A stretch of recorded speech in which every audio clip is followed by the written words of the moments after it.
Professor Chomsky, thank you for being with us today. Let's start this conversation with some aspects of your background. How do you define your political ideology?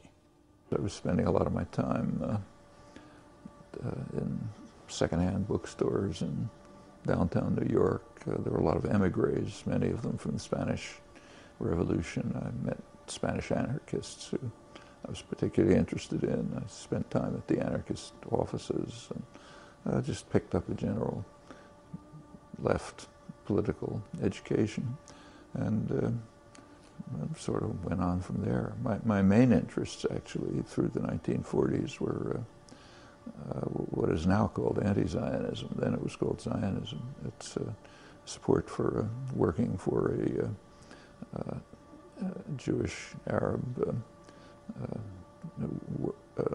working class cooperation in a binational state as opposed to a Jewish state. Professor, let's talk about the U.S. domestic policy. How do you evaluate the Obama administration to this moment? If you peel away the rhetoric, he's a familiar centrist Democrat.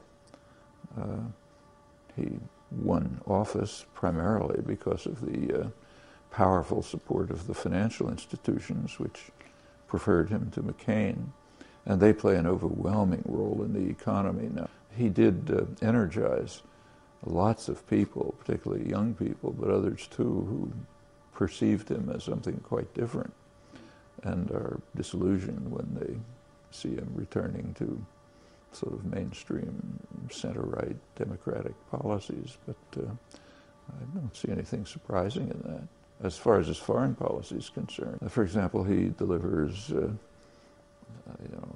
impassioned rhetoric about ridding the world of nuclear weapons. At the same time, his policies are undermining that and persisting in traditional stance. Most important is the Middle East nuclear weapons-free zone. Now that's the Western powers actually agreed to that, including the U.S. in 1995 at the nuclear weapons. There's a regular 5-year review conference, one going on right now.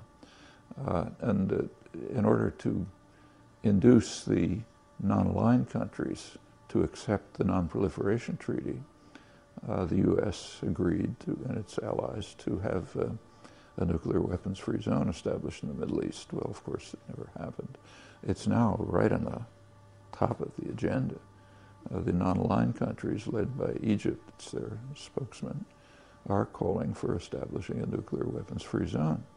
Well, if that were done, it would certainly reduce the tensions in the area and might eliminate the major ones. And the U.S., there's so much pressure that the United States, Obama has formally agreed, but with a proviso that Israel's excluded. Well, of course, that kills it.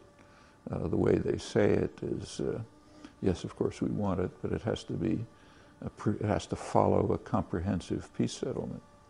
Well, it's another story, but there is overwhelming international agreement, virtually universal, on the shape of a peace settlement, two-state settlement on the international border, some minor mutual modifications and so on.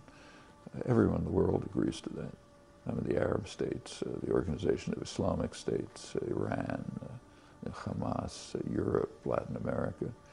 But the U.S. and Israel have been blocking it for 35 years and still are. So there won't be a comprehensive peace settlement. Therefore, there won't be a nuclear weapons-free zone. And domestically, he's kind of softening the edges somewhat, but he's essentially working in the interests of the financial institutions that pretty much put him into power. It's the same with healthcare. I mean, there's a lot of concern about the deficit now. All kind of talk about the deficit. We've got to get rid of the deficit. Actually, that's misplaced. I mean, there ought to be a deficit during a recession, but put that aside. What's the problem of the deficit? Well, it turns out that about half the deficit is due to military spending, which is increasing under Obama. U.S. military spending is approximately the same as the rest of the world combined. So it's way out of line with any other country. technologically far more advanced, it's going to expand, and so on. So that's about half the deficit. About the other half of the deficit, pretty much, is the exploding medical costs. Now, the medical costs in the United States are about twice as high per capita as other industrial countries. And the outcomes are not good among the industrial countries. They're toward the bottom. And there's a reason for it. It's the only unregulated privatized system. Now, Obama's reforms modified it slightly, but they basically left it intact. How do you feel about the role of the U.S. media in treating the issues related to the federal government and the Obama administration? There's a fringe of critics, but not much. And it's not a great surprise either. After all, the media are just major corporations. And even National Public Radio, the one that's supposed to be more free and independent, is pretty much the same. And this is the framework of the intellectual culture, which doesn't deviate from it much. So when you listen to National Public Radio, they say you got to cut Social Security, and you have to cut medical care. That's the framework of discussion. And it's the same on international affairs. But the overwhelming thrust of the media coverage on nuclear issues is that the great problem is Iran. That's what Obama said too. So Saudi Arabia, for example, the main U.S. ally, is far more repressive internally than Iran. Iran hasn't invaded anyone for probably 200 years, except under the Shah, backed by the United States, when it did conquer 2 Arab islands in the Gulf. Why the U.S. regards Iran as such a huge threat to the world, the answers are quite simple, and they're stated. One is that it's trying to extend its influence. That's called aggression. So it's trying to extend its influence to neighboring countries. In other words, if Iran tries to extend its influence to Iraq and Afghanistan, which are its neighbors, and with which it has lots of links, that's aggression. It's destabilizing. On the other hand, if the U.S. invades those 2 countries halfway around the world, that's stabilizing. Well, that's the picture that's taken automatically by media reporters and commentators. Professor Chomsky, thank you very much for your time and your words.